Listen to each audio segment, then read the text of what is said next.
Finger chips ಮಾಡುವ ವಿಧಾನ. ಸ್ವಚ್ಛಾಗಿ ತೊಳ್ಕೊಬೇಕು. ತೊಳೆದ್ಮೇಲೆ ಸ್ವಚ್ಛಾಗುತ್ತೆ.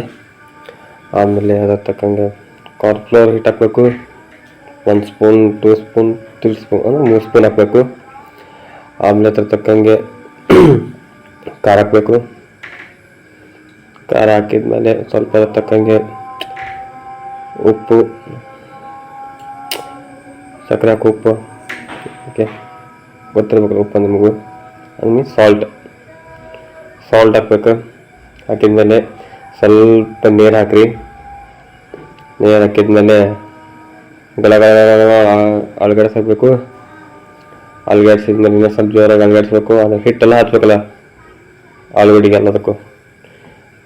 ಅದಕ್ಕೆ ಬಿಡ ಅಲ್ಗಡಿಸಿದೆ ಮತ್ತು ಕತ್ತರಿಸಿದೆ.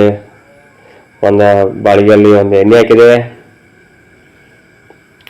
ಭಾಳಷ್ಟು ಸ್ವಲ್ಪ ಎಣ್ಣೆ ಹಾಕಿದೆ. ಆಮೇಲೆ ಸ್ಟೋವ್ ಹಚ್ಚಿದೆ.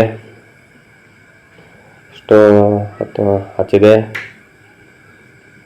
ಧಡಲ್ಲ ಅಂತ ಹತ್ತಿದೆವು. ಆಮೇಲೆ ಫಿಂಗರ್ ಚಿಪ್ಸ್ ಬಿಟ್ಟು ನೋಡ್ರಿ.